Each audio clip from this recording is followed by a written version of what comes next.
In this lecture, we set the groundwork for the study of philosophy in the 19th century, the so-called epoch of ideology.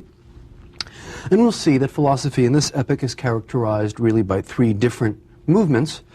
First, the idealist movement associated with German philosophy in the first half of the century, also closely associated with the contemporary Romantic movement. Then with reaction against that idealism known as positivism. And finally, the development of existential themes.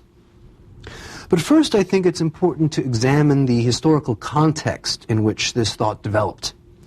Because the 19th century, and by that I mean really the long 19th century, one that opens with the French Revolution and really closes with the end of the century, was an epoch of dramatic transformation, both in European and world history.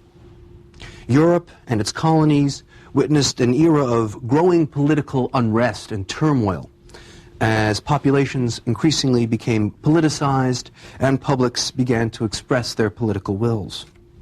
Now, as I've mentioned, the era opens with perhaps the most dramatic example of that publicization of politics, the French Revolution. And the ensuing Napoleonic Wars, which were in fact world wars, involved all of Europe and briefly transformed the entire political and social order. Under Napoleon's sway, liberal and parliamentary reforms, civil legislative reforms were enacted over much of Europe, destroying the remnants of the Ancien regime and the last remnants of course, the feudal order. But that was not the end of transformation in Europe. For a while, the great powers, after the fall of Napoleon, tried to turn back the clock. That project utterly failed. By 1848, nationalist and parliamentary revolutions had broken out again in Western and Central Europe, and would be followed in subsequent decades by similar movements in Southern and Eastern Europe, leading ultimately to the breakup of the Austro-Hungarian Empire and the creation of the last great European nation-states, Italy and Germany. Moreover, the aftermath of the Great Franco-Prussian War saw the emergence of the Paris Commune of 1872, which was the first large-scale and, although temporary, nonetheless significant socialist insurrection in European history.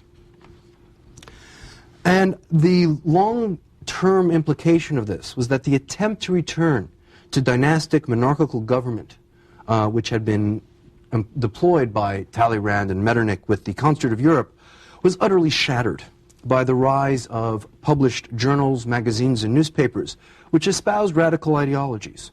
One of the reasons this epoch is often known as the Age of Ideology. This is the moment when newspaper-reading publics first began to absorb doctrines like nationalism, socialism, anarchism, as well as the less radical ideologies of liberalism and, of course, conservatism. Well, in addition to these internal political developments, the 19th century also witnessed a growing expansion and conflict between modern European nation-states. Despite the attempt to achieve a concert of Europe, war nonetheless did break out between the powers.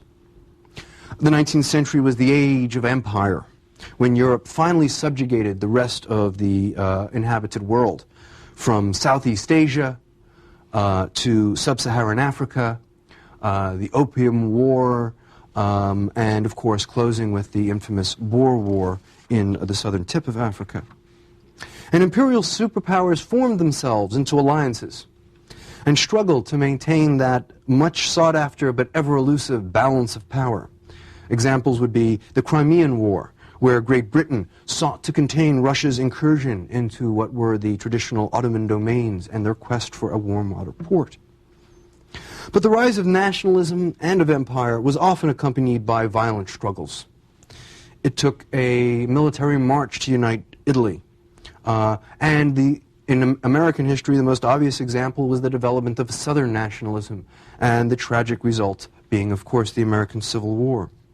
In some cases, nationalism was in fact facilitated by war and violent struggle. The Austro-Prussian and Franco-Prussian wars were instrumental in the unification of Germany as a fully integrated modern nation state. And in some ways, we're tempted to say that the period politically really comes to a close in the early 20th century with the Great War, or World War I, which utterly transformed the order that had emerged in the 19th century. Well, the 19th century was also characterized by dramatic economic and technological changes. This was, in fact, the age of the Great Industrial Revolution. While England had industrialized in the 18th century, it was really the rest of the world that industrialized in the 19th. And with it came the rise of the factory system, where for the first time, I should say, people ceased to have the household as the locus of their production. Work became associated with an office or a factory, and the household became an exclusively reproductive, in the sense of family, site. While the Industrial Revolution, following that commercial revolution of the previous epoch, had accelerated the expansion of urbanism. And with it came the attendant crowding and ill health, cholera epidemics, typhus epidemics, and of course the alienation and loneliness that's often associated with the impersonality of the large-scale urban center. Transportation was transformed in this period. Remember, this epoch opens with horse-drawn coaches and sailing vessels. These give way by mid-century to steamboats and steam-powered railroads. These in turn would be undermined in the 19th century by the development of the internal combustion engine and the automobile in the latter part of the century. And technologies and productive processes based on steam and iron in the early 19th century were gradually replaced by new technologies based on fossil fuels, steel, the Bessemer process, just as agriculture and pharmacology were transformed by the development of modern chemistry and the modern chemical industry. Well, the 19th century was also caught in the throes of intense cultural conflicts, conflicts that really gripped the European mind. Europeans grappled with their modernity, struggled with its implications, and there was no small amount of ambiguity and tension. The dramatic and accelerating rate of change that the 19th century exposed, and particularly the rise of industrial capitalism, unleashed deep yearnings for the preservation of traditional beliefs and institutions. Moreover, it also gave rise to a growing sense of misgiving over the fruits of progress. Religion in particular found itself increasingly under siege from science. In the early 19th century, we see the development of the higher criticism, which first allowed scholars to date the Bible and find its historical sources, to be able to specify what the texts were and when those texts were crafted that make up our modern scriptures. And that undermined a lot of our traditional notions of the scriptures as one complete divine revelation.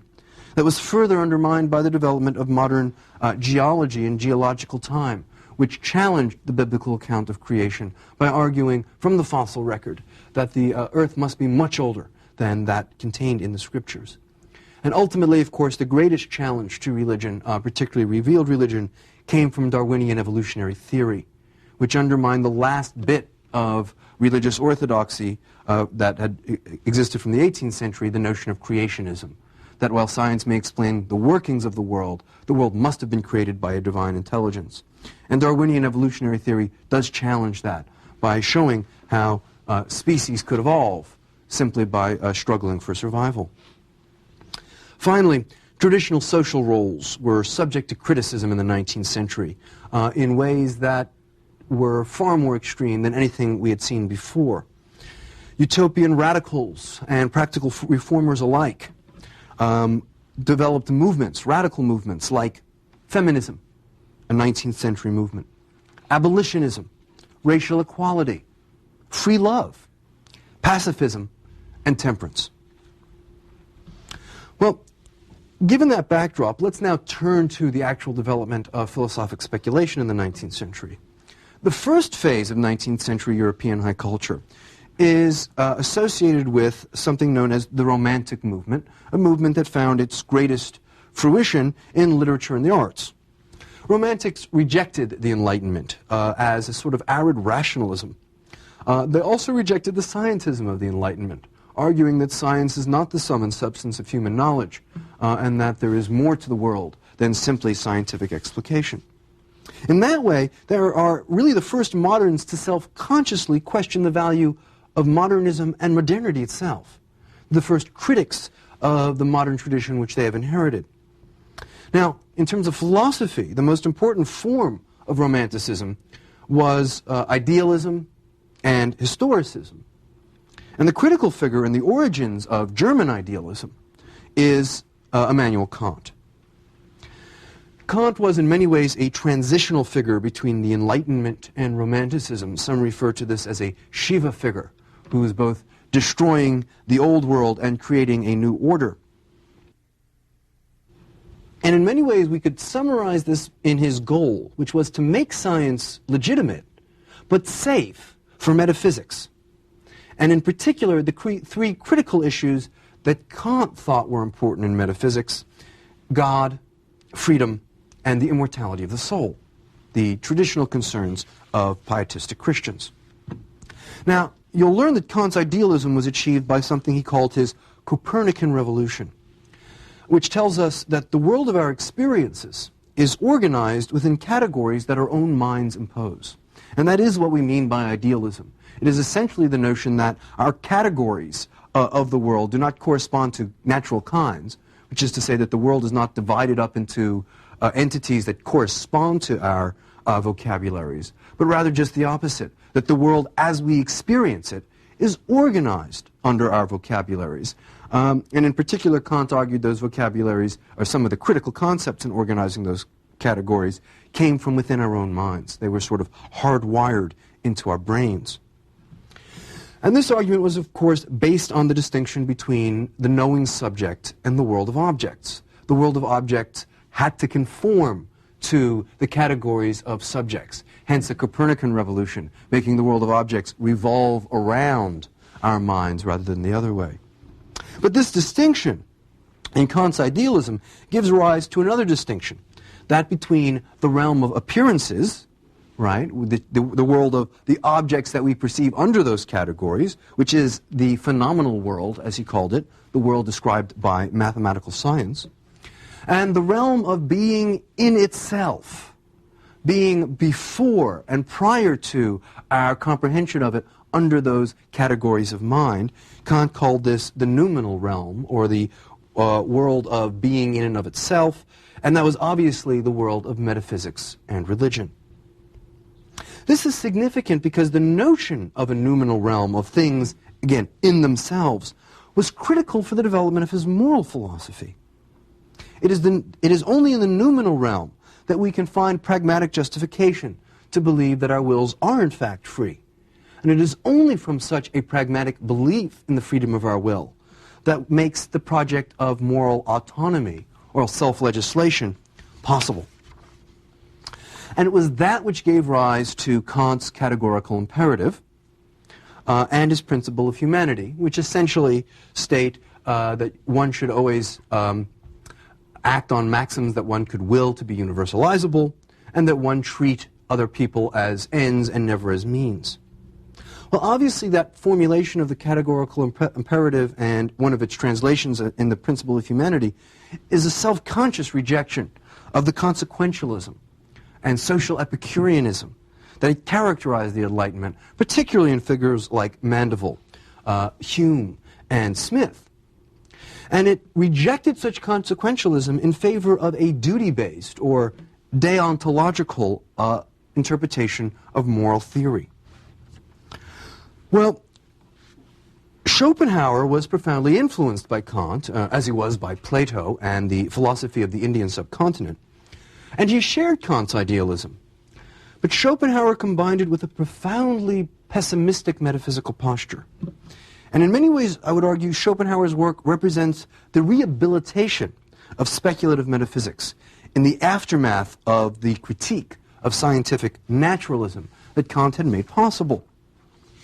Schopenhauer's notion of the world as representation is an obvious reference to Kant's realm of the phenomenal, while his notion of the world as will is meant to coincide with the noumenal realm of Kant's things in themselves. Similarly, his principle of sufficient reason is intensely anti-scientific, as it attempts to explain the, quote, apparent, but obviously merely superficial success of modern science in explaining natural phenomena. It is in fact reminiscent of the entire Platonic quest to find the real world, which is behind or beyond the veil of appearances that we examine in everyday life and in natural science.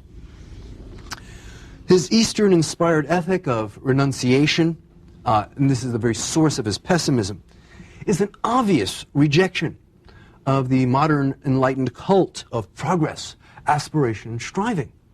To argue that the best solution to the human condition is to cease to strive, is to reject the whole cult of technological, scientific, social, and mathematical progress, to suggest that such striving is the problem and never the solution. Well, at this point we turn to probably the most important figure in the development of German idealism, G.W.F. Hegel.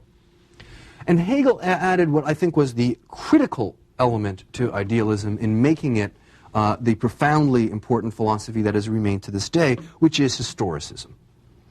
Hegel's historicism, which is to say his belief that, an argument that, each historical epoch is distinct and different, and that cultures are really relative to their historical epochs, as are values and epistemological structures, really represents the culmination of German idealism. And his dialectical mode of reasoning and overarching historicism gave it a logical structure and historical implications that would give it traction all the way up to the present. Now, Hegel's use of historicism was obviously conservative, and it did have precursors. In some ways, we're tempted to look both in the 18th century and late 17th century to Vico, and obviously in our own period of the 19th century and late 18th to Edmund Burke. Both had stressed the importance of tradition over speculative and utopian reason, and Burke in particular often privileged sentiment over science. And in the 19th century, within a German-speaking world, there were, of course, all other important precursors of his interpretation of national cultures, specifically Fichte and Herder. But what Hegel did with the Kantian scheme was to historicize Kant's insight by arguing that those conceptual schemes that Kant had argued were, as it were, hardwired into our brains, are actually evolving aspects of culture that vary with time and place, that the conceptual categories of mind are in fact a result, I should say, of the development of the world spirit going through its growth and transformation. Hegel's philosophy of history, and in particular his doctrine that the rational is the real and the real is the rational, as we will see, is intensely conservative in its implications, precisely because if the rational is the real and the real is the rational, then that which exists is justifiable by the development of history. And whatever history has developed must therefore be as rational as present circumstances allow. But it was also quite statist and nationalist, because the world spirit acted through national spirits. And the highest form of national spirit was embodied in the state. And since national spirits evolve in a dialectical struggle with each other, the most obvious way in which they resolve their antitheses is in war. And for that reason, Hegel's philosophy also had intensely militaristic implications. And it was for that reason that Hegel became the court philosopher of the Prussian regime. But Hegel's idealism, while it was intended to be conservative, nonetheless had intensely relativistic implications. Precisely because there is no extra-historicistic ground point from which, or standpoint from which one can judge a particular philosophical or moral position, one therefore is reduced to judging moral positions from within the traditions in which they arise. And since Hegel's idealism claims to be a higher form of knowledge, a more certain form of knowledge, it is also, like Schopenhauer's doctrines, in its own way quite anti-scientific, precisely because Hegelian historicistic idealism claims to be a more certain form of knowledge than merely empirical science. Well, By the middle of the century, a reaction against this sort of philosophic romanticism had set in, and that movement is known as positivism. Positivism in many ways shared many of the features of the Enlightenment, its quest for practical rather than speculative knowledge, and its belief in progress. But more than anything, it shared the Enlightenment's commitment to science. Science as both a rational method of inquiry, but also as a quintessentially humanistic endeavor, as a means by which man comes to understand himself and master his world. Marxist historical materialism is in many ways one of the best examples of positivism. It sought to incorporate Hegel's historicism within a naturalistic and scientific worldview. And it's critical to keep in mind that Marx's understanding and account of historical change and development was meant to be scientific. His analysis of history is empirically grounded, and it begins with the biological needs of humans to supply their material wants. For Marx, history is driven by our productive rather than idealistic urges, and ultimately, the real motor of history turns out to be scientific and technological advances. Marx's reductionism turns Hegelianism on its head. Hegel had argued that philosophy, religion, and art form the ideal basis of all societies and cultures. But Marx argued quite the contrary, that the basic structure of society was its economy and its productive forces, and that art, philosophy, and religion were simply superstructural epiphenomena, created to justify, regularize, and express the values of that economic basis. And Marx's demand for the unity of theory and practice obviously radicalized historicism, turned it away from its conservative implications, as well as the philosophy of history. It made it a radical endeavor. And his own theory, I think, in many ways exemplifies a sort of evolutionary humanism. Nonetheless, Marxist thought still retains certain romantic residues. His critique of alienation is quite similar to what one find in Carlyle and other romantics. And his vision of communism is in many ways extremely Kantian. The scientific age of prehistory that ends with the development of communism marks the closure of Kantian heteronomy. And the emergence of communism is really the Kantian age of autonomy, the age when mankind constitutes a kingdom of ends. Well, another version of positivism is Mill's utilitarianism. The difference between it and Marx is that he draws on the Anglophone empiricist tradition rather than the German Hegelian tradition. And obviously the roots of Mill's thought lie in previous English-speaking consequentialists like Bernard Manville, David Hume, his friend Adam Smith, and obviously the founder of utilitarianism, Jeremy Bentham. And its influences would run all the way into the 20th century with figures like William James and our own contemporary, John Rawls. Utilitarianism's philosophic calculus is clearly an empirically grounded moral theory. Its quantitative orientation is meant to demonstrate its status as a scientific morality. And Mill's claim to argue for the desirability of happiness from the fact that it is desired is more evidence of its empirical orientation. Now, Mill's consequentialism is thoroughly naturalistic and materialistic in its formulation. If you read Mill, you will find no mention of God or duty in any of his moral writings. Everything is based on purely measurable and quantifiable psychological and social realities. The rational calculation behind utilitarianism, however, and its consequentialism both appeal to and expressed a middle-class ethos, an ethos based on the rational calculation of profits and losses and of family budgets. Well, the final and third phase of 19th century thought witnessed the rise of existential themes and issues which would play out quite profoundly in the 20th century.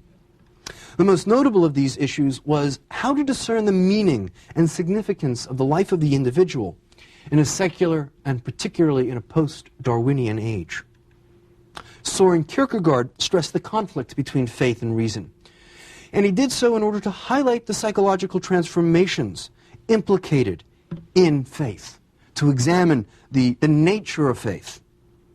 And in this way, Kierkegaard is a fideist being one who stresses the importance of faith over reason, And his fideism echoes that of earlier critics of rational religion or natural religion, like Bayle and Pascal, both of whom had shared his commitment to a notion of religion based not on creedal certainty or on rational theology, but on a blind leap of faith.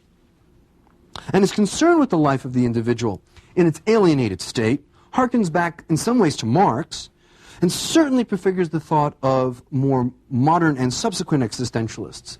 There are similarities with Nietzsche, but there also are similarities with Sartre and Camus as well. The primacy of willing and deciding in in Kierkegaard's thought, in overcoming what he called angst or anxiety, presupposes a freedom of the will. One can't formulate that project without believing that the will is somehow not determined. And such a belief in the freedom of the will contradicts that determinism, which is the very nature of positivistic materialism. So the very structures of Kierkegaard's thought are a violation, a transgression, and obviously a rejection of scientific naturalism. Similarly, his concern with subjective truth as the highest and most important truth for the existential issues that face us is clearly antithetical for the scientific quest for objectivity. So we find an embraceal of subjectivity against objectivity. And indeed, the cool calculus of utilities that we find in a mill seem like small, petty, and insignificant in contrast to the dramatic fear and trembling that Kierkegaard celebrates as the core of true or Abrahamic faith. Well, Friedrich Nietzsche shared many of Kierkegaard's concerns with the alienation and spiritual impoverishment of modern man, and he stressed the same conflict between faith and reason. Nietzsche, however, unlike Kierkegaard, was a naturalist, and his perspectivism, or perspectivalism, combined idealism with an historicistic pluralism. The doctrine that, and I quote, "there are no facts, only interpretations," expresses the essential anti-realism and idealism of Nietzsche, which is that those Hegelian historicized categories of mind are not, in fact, evolving towards anything. They simply change one after another with no significant structure, no telos, nature having no purpose. And this suggests his deep commitment and belief in that Heraclitean sense of flux or chaos as the very structure of the universe, right? As blind chance and fortune moving its way through time and space. The end of the cult of objectivity, and an objectivity that is moral as well as metaphysical and scientific, is summarized in his famous aphorism, "God is dead." God being the source of all of our certainties, of all of our fixities. Once God is dead, there are no more fixities in science, in metaphysics, and in morality. So while he embraces science, he argues that science doesn't get to the bottom of things. It's rather like an onion. One peels off one layer of explanation only to find another layer of explanation until one finally gets to the end and finds there's nothing there at all. Well, Nietzsche practiced a historicistic and naturalistic critique of morality, one that I think had profound implications not only on German culture, but on Western culture in general. And he did this by applying the techniques of both Hegel and Marx to understanding the history, or as he called it, genealogy of morality. By which I mean to say he saw morality as historicistic, as essentially relative to its circumstances. In that way he's Hegelian. But like Marx, he saw the key to that as hinging on social class. So the moral philosophy of the ancient world, of the ancient Greeks and Romans, was the philosophy or moral will to power, as it were, of the elite, of the masters. While Christianity and its ethos and its morality was the will to power of their subjugated slaves. Instead of Kierkegaard's leap of faith, Nietzsche sought self-creation as a project. Authenticity is the phrase often used today.